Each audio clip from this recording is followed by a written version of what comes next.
Welcome to everyone who's joining us right now. We're just situating right over here.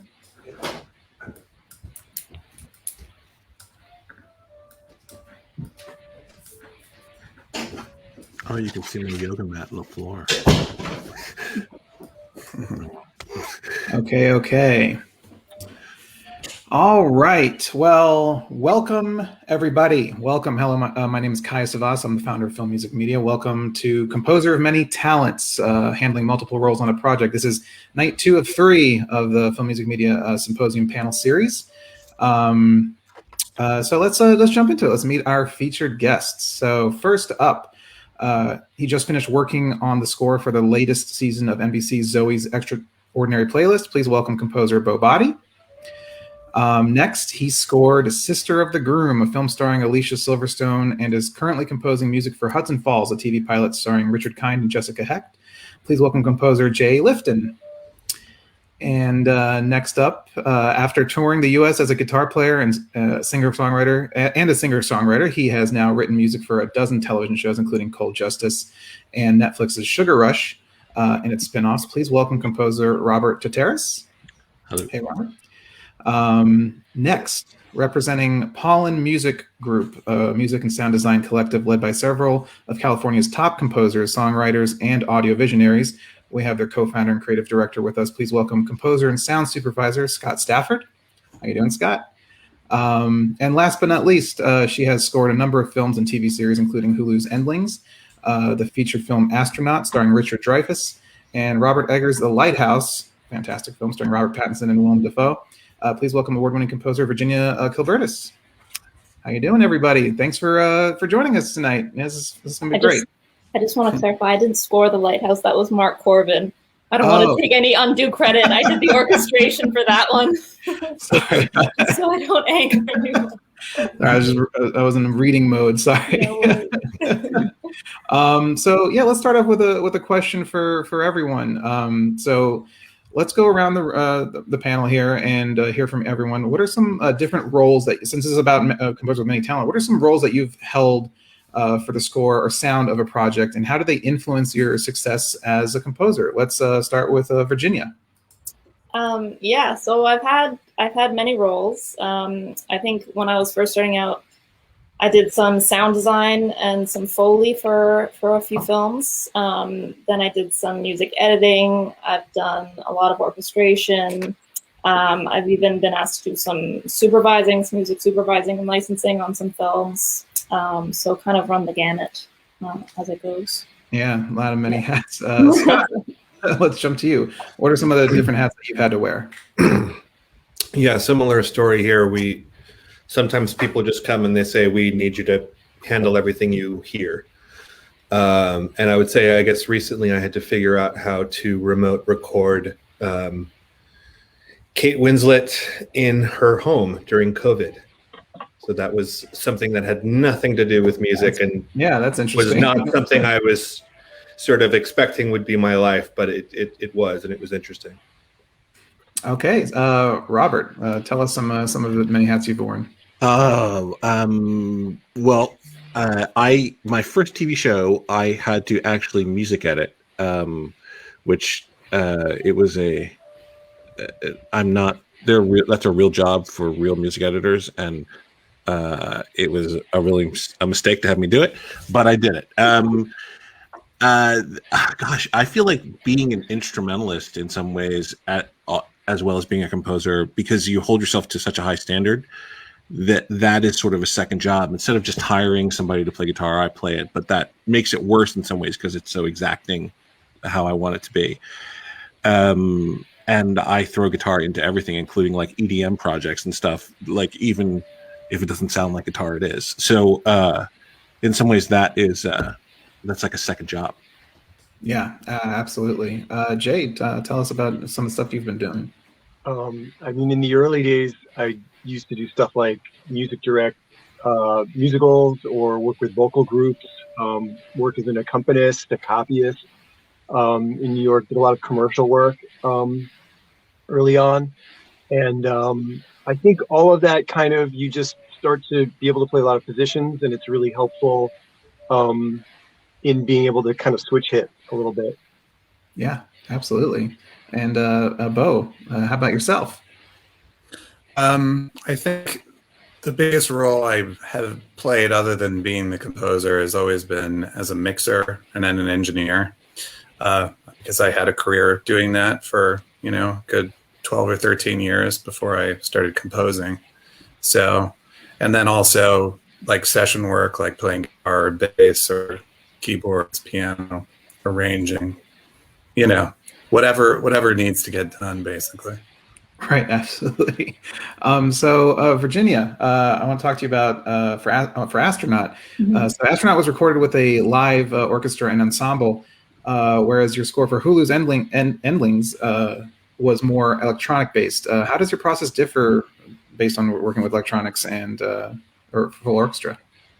Yeah, so I think for me, my process just in getting started, I typically start with the same things. I usually start with thinking about palette, the soundscape. I think about what kind of instruments I want to use, can reflect the characters and the themes. And then from there, I'll go to, maybe I'll start with a single theme or a key, melody, and I'll work from there. The difference between the two, I think, was when I worked on Astronaut, I was kind of in my comfort zone. I have an orchestral background. It wound up being a largely orchestral score. So I was kind of in my element because I know those instruments. I know that kind of template, that sound world. I wrote the score, as a lot of us do digitally, with sample libraries before we went to record. So it all came through my head, and then it was realized with live musicians after the fact. With Endlings, the creator, J.J. Johnson, he had a specific idea in mind for the score, and that he wanted instruments that were not easily identifiable. So my role as composer was to make, to take any sound or any, instrument and make it as weird as I could. So for that, I started with the creating and the recording of the sounds first. So, I did recordings with some string musicians. We did extended techniques just to try to get crazy and weird stuff out of them. We recorded some modular and analog synths, and so those sounds that we created wound up inspiring me, and then I worked with those to create the score. So it was kind of a backward process for both things. Wow. But that is what I love about scoring. Every project is different, and you kind of get to try different things and be creative, and yeah. Yeah, absolutely. Jay, I want to talk to you for about Sister of the Groom. You actually worked on set directing the Wedding Jazz Band and also produced songs and score for the project. Can you walk us a bit through each of these elements of the score and how they supported the film's plot and narrative? Sure. The live stuff basically came first, and we did it all. The intention was to do everything on set, record the music on set, which we more or less did. And it would involve a lot of rehearsing with these really excellent jazz musicians, and then essentially writing all the themes kind of really before the film was even made, which was kind of great because all the heavy lifting was done early on. And all the themes were written that kind of went in a subtle way into the jazz group that performed at this wedding. And from there, kind of everything developed out of that. But being on set is really fun, but I feel like composers are sort of like indoor cats, and it's a weird thing when you get out, when you become a stray and you're out there, and there's weather, and there's so many variables. It rained a ton on the set, and it was surreal but really fun to do this way. And then the songs that were produced were all by a songwriter named Lee Reitelman, which were really fantastic. It was great. I mean, it was a really fun thing to thread everything together and to try to make his sort of folk songs work with the orchestral score and with the jazz ensemble stuff. And mostly it was just through sort of creating uniform themes. Yeah, absolutely. I mean, it's probably also a rarity to be able to be on set because, I mean, most composers usually come in after everything is done and you're just seeing the first cut of the film or something like that. So I'm sure was a different experience? It was, I have to say, and probably everybody would agree, it was great to be there before the temp music got there. Yeah, you got to see it before the temp got laid Yeah. So let's jump over to Robert. So Robert, talk about scoring Netflix's Sugar Rush. I mean, it became a huge hit and all these spin-offs happening. So describe your musical approach, and does it differ when you're kind of branching out into these different spin-offs? Yes. I think the thing about Sugar Rush is, Sugar Rush came about because, the music came about because one of the producers, or the producer who was most important in the room, Dan Cutforth, who created the show, was like, I want EDM, and here's a playlist. And then I love EDM, and I'd never had a chance to score anything like that. So I said, well, here's some stuff I love. And it became this great collaborative thing where we came up with this sound, based on sort of both of our playlists, and had a meeting about it, and I brought some music in, and they loved it. And so then, of course, there's a spinoff. There's Sugar Rush Christmas, and there's a show called Sugar High as well, which is about candy making. And then they all still have to be EDM, but now they have to be different. And so they're literally diving into the different forms of EDM, which is something I'd never thought I'd get so exacting as a composer in terms of the so you're so specific. Like, they all actually are different, and most people who don't consume EDM regularly might not realize that. Like, they might be able to tell dubstep from house, but they might not be able to tell house from, like, some other kind of house, or it really, they are different. And so those differences, Sugar Rush, the whole point of it is that it's like, instead of being on a dance floor, it's a kitchen. Like, that was our whole thing of like, let's just keep it moving. And so it was amazing to sort of try to find different sounds per spinoff, or different ways to do that per spinoff. Yeah, absolutely. Yeah. So Bo, for Zoe's Extraordinary playlist, it's all about a girl who can hear people's innermost thoughts through popular songs. What is it like to compose for a show which is so heavily themed with music?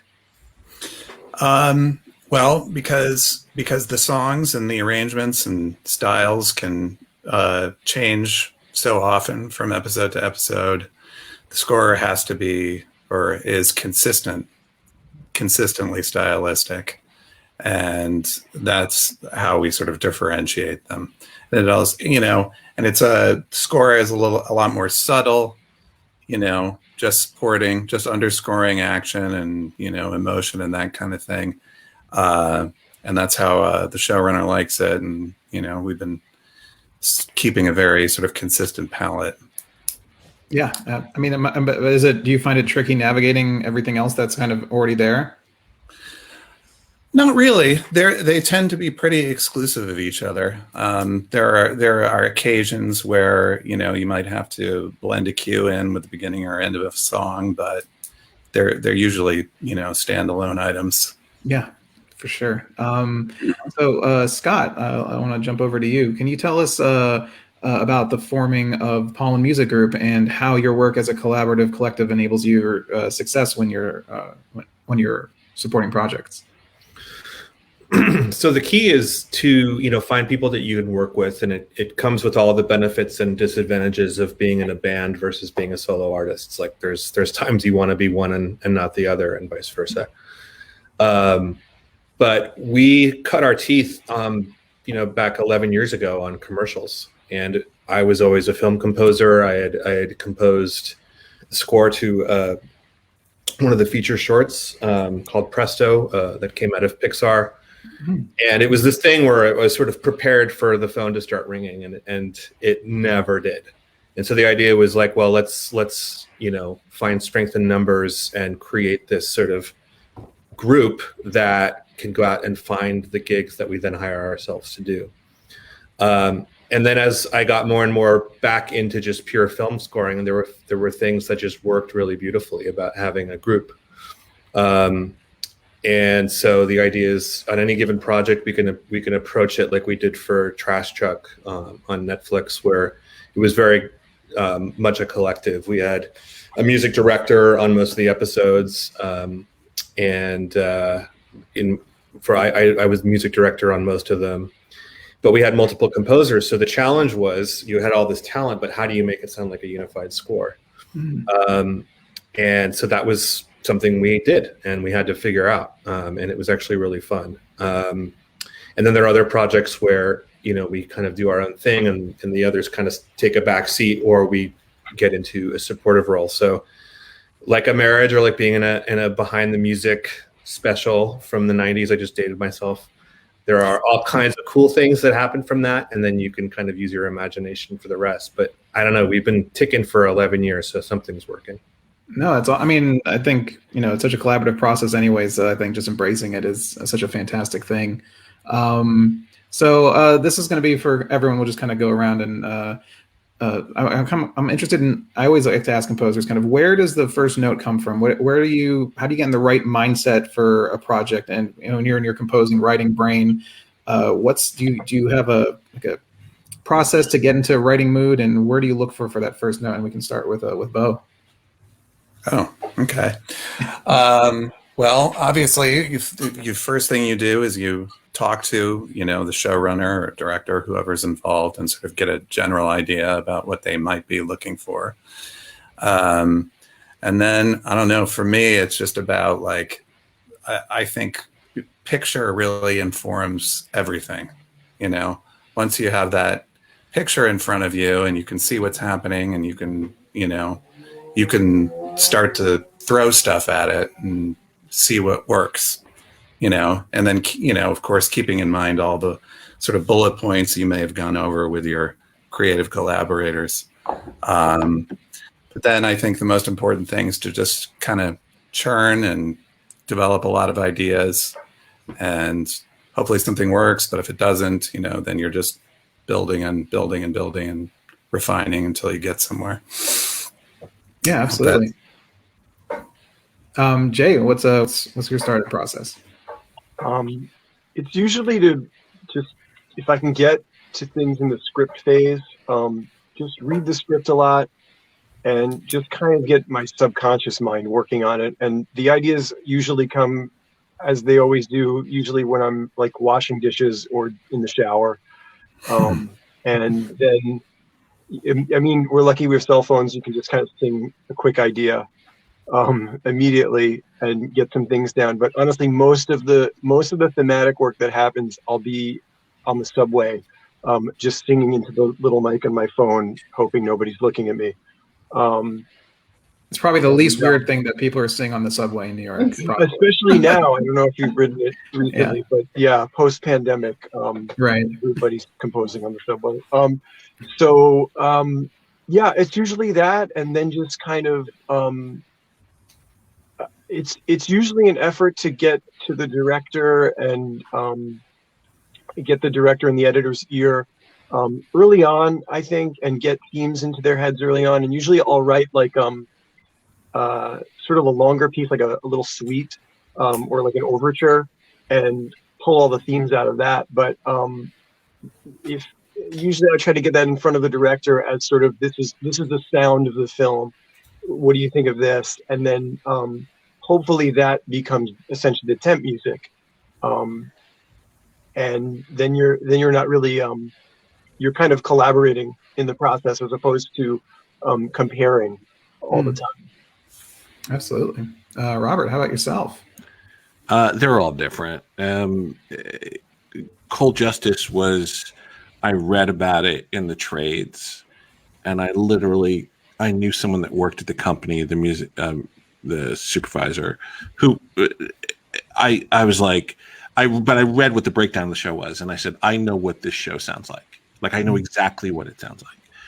And she was like, well, we haven't even sold that show. And I was like, I'm going to give you a bunch of music, put it in the deck to sell the show. And that's literally what they did. They gave it to Dick Wolf, and Dick Wolf liked it. And he was like, okay, this guy. And it was like, and it just made it easier for them. But like, I just knew from the breakdown what it sounded like. So it was easy to just sit down. And you should never do this for a show. You should never write music for a show you don't have. So I'm not offering that as a piece of advice to compose. Don't do it, whatever. But this was like a lightning strike. And I was like, and I really thought about it. And I was like, I'm going to be a fool and hit myself in the head if I don't do this. Like, I'm going to hate myself later. So I wrote a bunch of music. They used it in the deck to sell the show, you know, where they present what the show might look like to network executives. And TNT bought the show, and boom, like, they were like, they never thought of another composer. So they were like, oh, you're the guy. And so, and then Sugar Rush was like, it was like constant trying out. Like I said, like, we were going back and forth with our playlists and stuff. And I mean, the blank page, like, what, like, when I see a blank page, I'm sort of like any writer, whether you write screenplays or you write music, at first it's intimidating. But yeah, I think it depends on, like, you know, like Jay said, like, or like having ideas and, you know, in the shower or wherever, or just like, I think every experience for me has been different. Some I've been able to sit down and I know what it is. Yeah, I'm curious. So what about Cold Justice? What about that little nugget made you go, oh, I know exactly what this is supposed to sound like? It was literally, it was in Variety, and it was like, oh, Dick Wolf's company is producing this show Cold Justice, featuring a former prosecutor from Texas and the woman who the Marg Helgenberger's character in CSI was based on. Mm-hmm. And I was like, oh, this show, like, and I thought, and they're going to solve real murders, real cold case murders. And we were the first show to really do that. We were before the Jinx and all that stuff. We were way before that. But I literally was like, oh, suspense twang, like, which is what my term for the music of Cold Justice is. And I'm a guitar player, so like I sat down and just, once I told this person I was going to do this, and then wrote a bunch of music that was like suspense twang, but like sort of my take on what it would be, smaller, not big and like, and authentic, because these are real people, like, who've lost somebody, and which has been a rule for the show, like real people who lose somebody because of some tragedy or murder or something like that. You have to be authentic with them. You can't make it like melodrama. It's not like scoring fiction, you know, which they're gonna like, we need a bigger bang for when the commercial, when this act break or whatever. You can't do that. You can do it when they're on some occasion and for some reasons, but you can't do it in terms of the actual people who the show is about, the victims or the victims' families. So anyway, that was basically it. I knew from the breakdown, I can't even describe it to you. It's the luckiest I've ever been on something like that. And we've been on for 6 seasons. That's the best thing, is when you can't explain it. You know, I can't explain it. And we've been on for 6 seasons. So I'm like, okay, like, it worked out, you know, 3 on TNT and 3 on Oxygen. And it worked out. And Dick likes it. So there you go. Scott, talk to us about your process. What's your starting point? How do you get in that mindset? Well, I'll give you 2 examples just because of how different. I mean, Robert was just talking about how some of these things just come and are easy and you have the first say, and the others are, you know, it's all over the map. But like, there was one where there was a feature documentary I wrote where I had to go to Cambodia to get inspiration and work with some musicians I know in a studio that I helped build over there, and learn how to play some instruments. And actually, I was just doing, Jay was talking about doing like a suite or an overture. I just had to get this thing. This is a mountain dulcimer. Wow. And there was some vague talk about possibly there being an Appalachian aspect on a project that hasn't been greenlit yet. But so I had to learn how to use an instrument, and it made me come up with a melody I never would have come up with otherwise. So it's really all over the map. Yeah, for sure. Virginia, how about yourself? Where do you go for that first note? Yeah, I mean, I think I have to agree with what everyone has said. I think I'm a bit of a hybrid. Overall picture definitely kind of defines what's going to happen and is, you know, the ultimate source of inspiration. If I can start working at script stage, that's great. It happens, I think, kind of rarely. But when it does, it's amazing. I worked on one film at script stage, and they had this one scene that was very important in the film where a woman was dancing, and they wanted the piece to be created before the film was shot so that, you know, she could be dancing in time. and I spent a lot, again, like melody came in the shower, then I was able to write the piece, they shot it with the piece, and then that little snippet wound up informing, the rest of the score. Like I said, with Endlings, the sounds are what kind of inspired me first. So it's always different.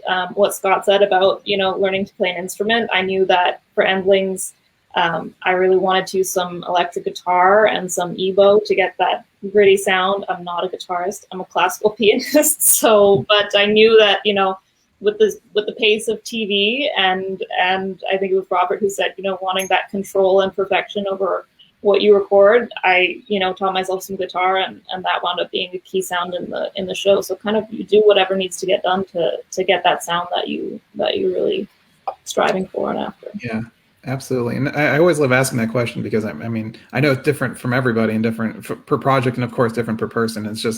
I just love hearing everybody's point of view and how they tackle it. So I know the jobs that you have require so many hours.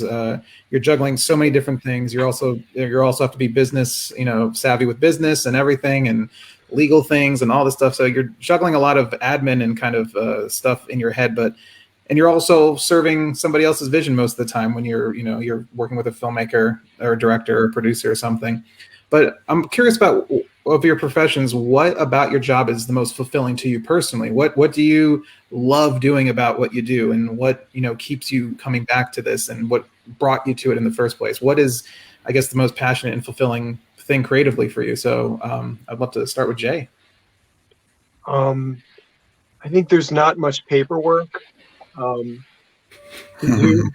That's the main thing. There's not a lot of math. Also, it's a plus. I don't know. I think the things that I enjoy are kind of being in the studio by myself, experimenting, and being in a quiet environment and coming up with things out of that, which make it different than a lot of jobs, I think. But I don't know. It's hard to say. It's sort of, I always feel like I've been a musician, and it doesn't seem like I would have really been able to do anything else. It's almost like a compulsion at this point, but it's just something I continue to enjoy, and it's surprising that for this long I've been doing it and still enjoy it, but I do. So yeah. Yeah, absolutely. Scott, what about yourself? So I would say there's two parts to the process. It's literally the beginning and the end. So there's something about working with an amazing director who pitches the story to you, and in some cases it's a spotting session, in others it's before there's a cut. And that moment where you're in the room and you're being let in on this secret that is in many cases really, really cool, and as a story that you're totally inspired by, and you're starting to have the ideas for what the music and sound could do. Like that's the best. Like an incredible spotting session or a pitch from a director or writer is half of the magic. And then of course at the very end, when it goes from mock-ups to the real thing, when you're in a room with musicians, when you're performing, when you're forcing yourself to get away from the computer for a second and look at other musicians and look at instruments and be like, oh yeah, right, this is what this is all about. It's something that I understand why people want to come to the recording sessions. It's sometimes really awful to have them there. Yeah, but it's just like this is the work, man. But it's a part of the process that just happens like that, and it's magic. Yeah, for sure. Virginia, how about yourself? Yeah, I think for me, definitely getting into that room with musicians and hearing it kind of come to life is probably definitely the best aspects of it. Also, the moment, like we've discussed, you can be working with, a scene and be trying things out. Sometimes it can be, you'll be struggling with it, and that moment when it clicks and you realize you've got something that you think is really good, and something new, that's also a really exciting feeling. No, I mean, yeah, I've been to a few recording sessions, and I usually am in the back taking photos or something. But seeing the composer in their element, it's kind of like this is like the moment they've all been working towards and everything. Yeah, and even the mix after, because you do the recording and then you'll get the mix or get the raw, files back, and you're like, oh god, it was a mess. But then and then you mix it, and then you're just like, it's just kind of this amazing thing that happens. So right, yeah. Robert, how about yourself? I have a desperate need for attention, so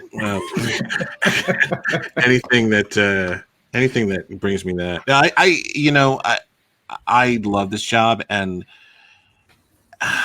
because I still consider myself a live musician, even though I've been a composer for a long time, and I was a composer in college even. But there's that moment when you're putting something together, like it's like you're a cook in a kitchen and you're throwing in all these ingredients, and then you taste it and you're like, yeah, like there's that moment in the studio where like you pick up your guitar and then you add some this and you add some of that, and then you're like, oh, this fleshed this out, and then that brings another idea. And it's not, sometimes you're following a recipe like a cook, but sometimes you're just winging it.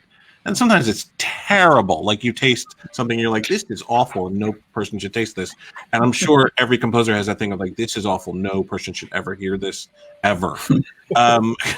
But what's great is that we throw that away and we learn from it. And we go like, okay, like what can I do to make that better? But ultimately there's that moment, and it might even not even be done, but your playhead goes back to the beginning and you hit play and you listen, and you just accomplish the main thing you're supposed to do in that cue. And you look at the picture, and whatever emotion is supposed to come out has just started to come out. And you're like, oh, or like you're nodding to it, like almost like almost like it has a groove, and sometimes it does have a groove, but like there's just that moment. And I live for that moment, like where it's just like, oh, this works. And the cue might not be finished. Like you might have a lot of other stuff to do, and the strings might not sound, if they're MIDI, might not sound real yet, or there's all that other stuff. But there's just that moment where it just comes alive, and you're like, oh yeah, this is the reason I'm here. 100%. So Bo, finish us off. What drives you? What's the most rewarding part of this job for you? Well, I'm definitely relating to everything everyone's saying. And I mean, for me, the thing that I love the most about it is the collaborative aspect of telling a story, and getting so many heads together. This is, I predominantly doing television, and being able to, quickly put something together that's going to make a piece of, episodic television work really well.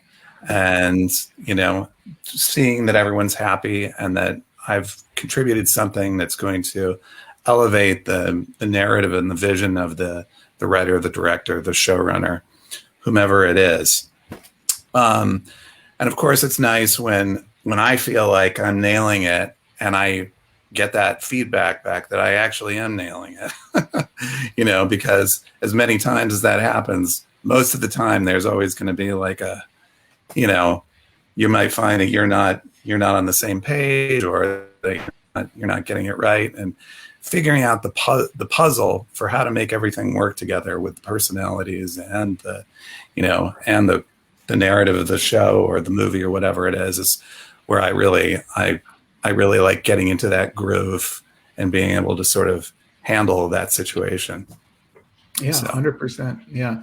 I want to take an audience question. We have a really good one, and I kind of want to piggyback on it because I was thinking something similar. So from Ariel N, and Ariel, thank you for this question. It's fantastic. I'm just going to tweak it a little bit to include something else. Her question is, what is your trick for balancing your responsibilities on projects? But I also kind of want to include, how do you incorporate balancing your home life as well? Because you're constantly working. How do you juggle being fathers and mothers or wives and husbands and being at home? How do you manage all that when you're multitasking and having to dedicate a lot of time for these projects? And we can start maybe with Robert. We can jump in. there's no way to actually balance any of this. But you try. You wake up every day and you try again. I don't know. I mean, I never wanted some composers have their studio out of the house, and I never wanted, it's just the family aspect. I never wanted mine out of the house because I knew I'd never see them. And so my kids, run down here, and my 11-year-old is a guitar player, and she's actually played on Sugar Rush and Cold Justice. So wow, that's awesome. She's like a super shredder. She loves Eddie Van Halen, and she actually does work for me. So that's been amazing. And I make dinner every night. So that's no matter, even if I'm on like 2 or 3 shows at once, I stop and I always make dinner, and that's always important. As far as the balancing, balancing everything else, I think it's just a constant juggling act. Then sometimes you drop the ball, but you learn to juggle. Like you learn to, there's so many aspects to this gig. There's not a lot of paperwork, thankfully, and there's not a lot of math, thankfully, but there's a business. It's a business too. It's like, you can't forget that. That's a big part of it that I constantly have to remember. And even, just anything involving the business, I think, is the part that is easy to forget. And so you have to balance doing that with the actual work itself. Right. The work is what we live for. The business is what we do, so we can have the work. Absolutely. Well, I mean, let's jump to Scott, because Scott, I mean, you're running a business as well. How do you juggling that within, of course, your own personal projects, and of course, managing everything else, and of course, your personal life? Robert said it, man. Like, balance is just not happening, and it's a myth, and I think it's overrated. I think we're composers. Hey, you've chosen to be a composer. Like, get used to it.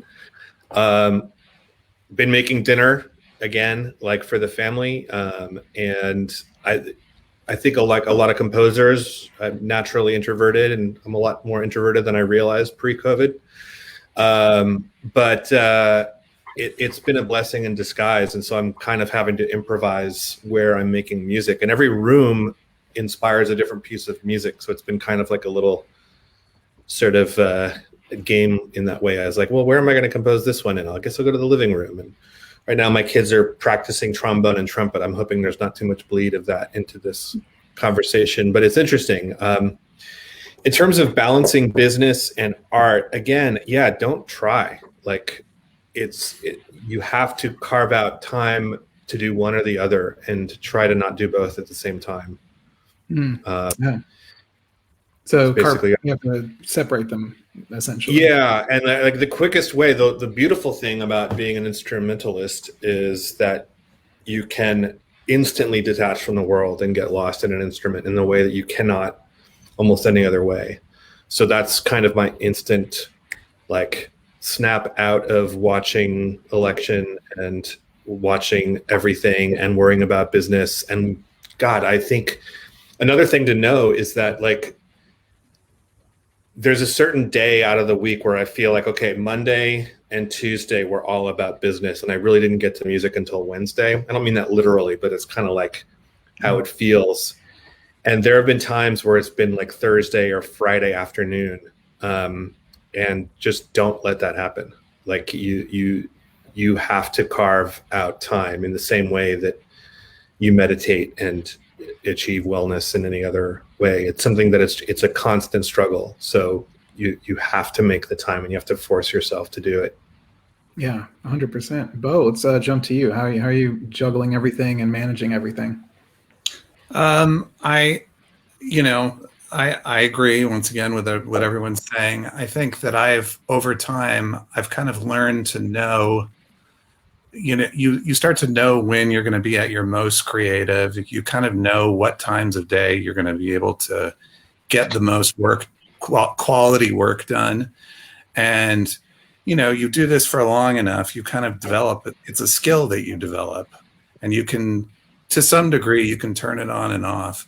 And, I have a 13-year-old daughter, and, my wife is often away working on projects where she's, kind of out of touch. So my studio's here in my, the backyard of my house. And I'm very used to having to, be on for a few hours, then take a couple hours off.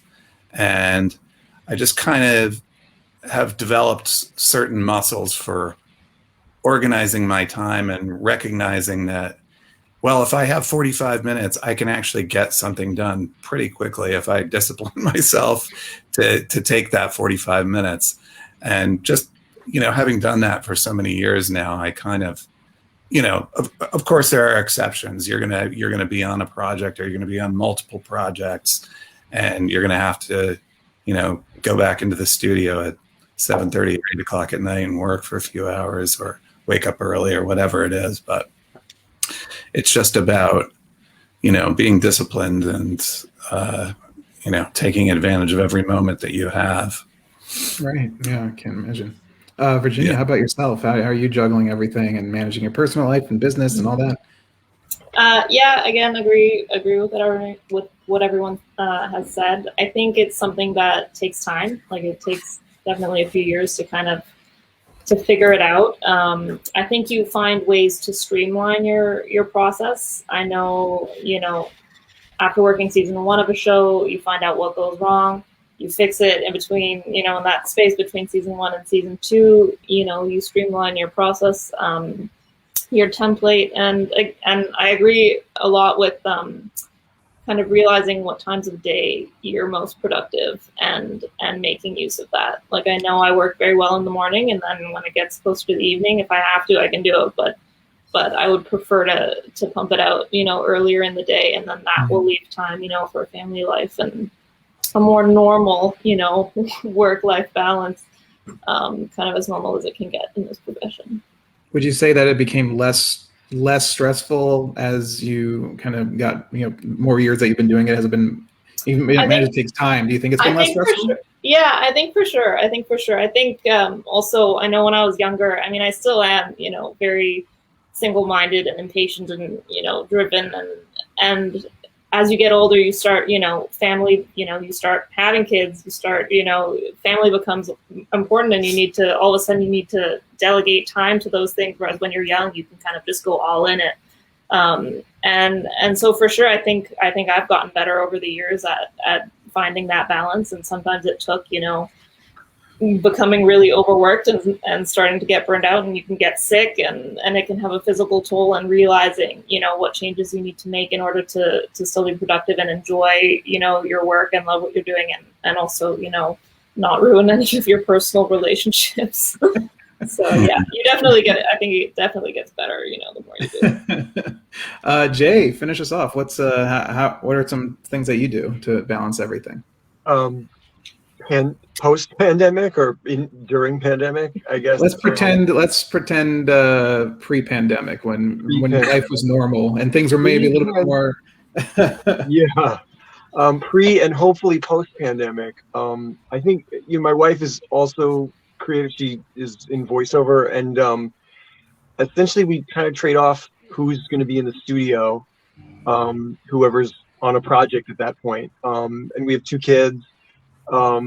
So it's I would say it feels more challenging than it ever has been, but at the same time I feel like balance is higher now than it has been as well, because we were just forced to work everything out. There was no other choice since school was canceled.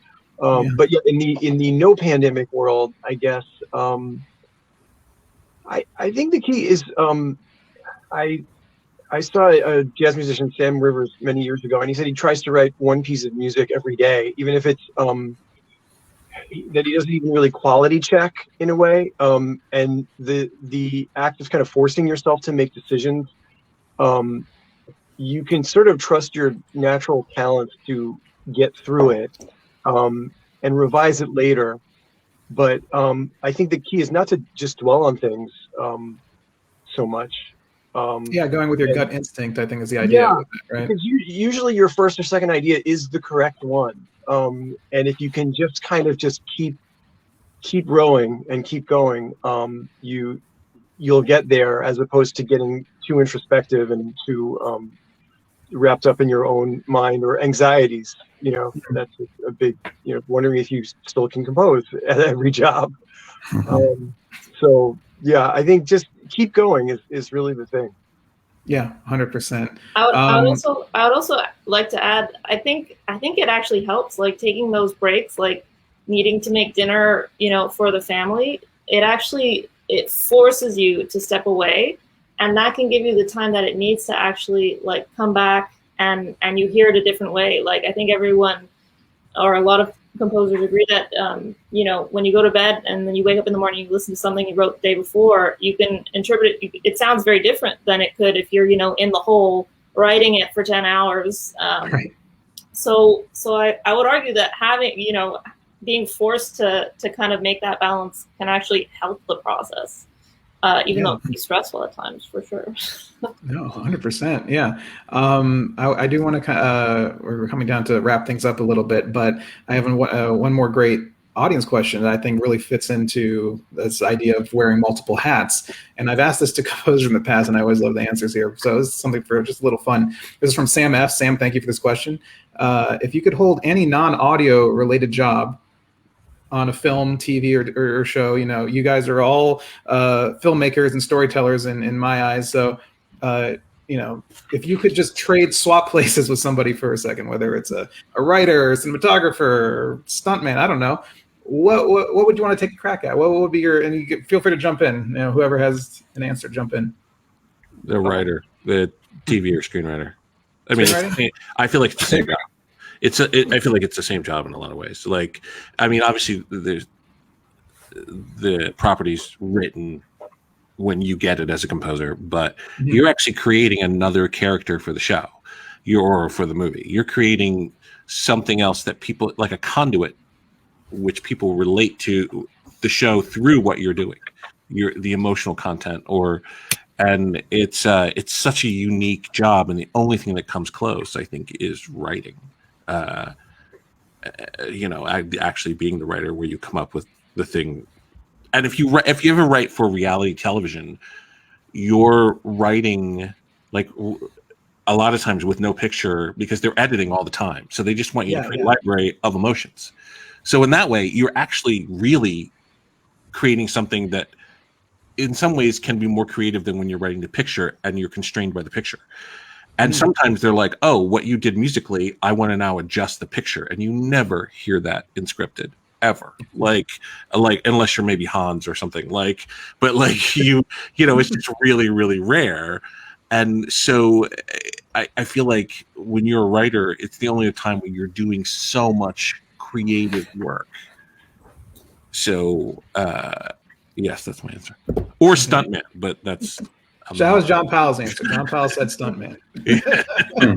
No, writer, definitely. I think writer's a great answer. I would just throw one other. I was watching Lou Romano work. He was at Pixar for many years. Incredibly talented artist, and he was designing actually a 3D model of Brian May, the Queen guitarist. Wow. And he was working on his chest hair. And there was just this moment where I've in my imagination, it's grown, but there was this moment where he was about to do one more chest hair. And then he was like, and I was like, that I understand that I could do that. If I had any visual talent, I could do that. That's funny. I would say, having been forced to do some Foley and sound design work, I have tremendous respect for what they do, because there's so much, and once you get going on it, you realize, you think, oh, I'll just put some back, ambience, but no, there are hundreds and hundreds of tracks, and there's so many, every little detail you really need to pay attention to, and but as intense and crazy as it is, it's also a lot of fun. And I would say music supervising also. I mean, I have tremendous respect for anyone who deals with the music entertainment law and that whole side of things.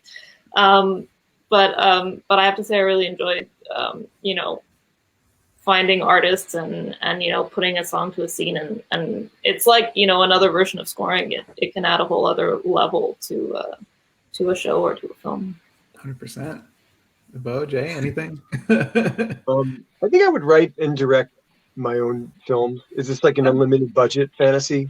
Yeah, this is a fantasy question. What's your fantasy? Yeah, I would write and direct my own projects. I directed a film a few years back, a short that I wrote with my wife and directed, and I would just continue to do that sort of thing if I could trade. But I love being a composer as well. Yeah, awesome. Bo, what's your dream swap position here? Well, I don't know if it's my dream position, but I think I would also like something you could crack at for a day and just like, okay. Yeah, I think I would definitely be up for writing as well. There's that sort of structural thing that we do as well, and coming at it from that other angle would be fun and interesting. Yeah, it's funny because I'm not a musician, I'm not a composer, but when I got into it, when I got into film and filmmaking and into scores and everything, it's so the first film I ever saw, but according to my mother, was Fantasia. So I think that made sense because you're triggering image and sound, and so if I'm writing, whether it's a screenplay or something, I need music in order to get me to write. And then I think it's funny because I also think music inspires imagery, but then you look at the images and then you translate that into music. So I feel like there's always a connection between images and music. So I think picking writing, because it is a very vivid style of writing that's focused on imagery, but I think that all makes sense. Yeah, for sure. So we've come, I think, to the end of this evening. We've covered so much. And I want to thank all of you for joining all of us tonight. So thank you, Bo, Jay, Robert, Scott, and Virginia. It's been so great to hear from you and get into your processes. And thank you for everyone who's joining us live. Please stay safe and be sure to, this is night 2. We have one more panel coming up tomorrow night. I want to thank Impact 24 PR for helping co-produce and put this together as well. And thank you, everybody. That's a wrap. Thank you. Thank you. Thank you. Thanks. Thanks, guys.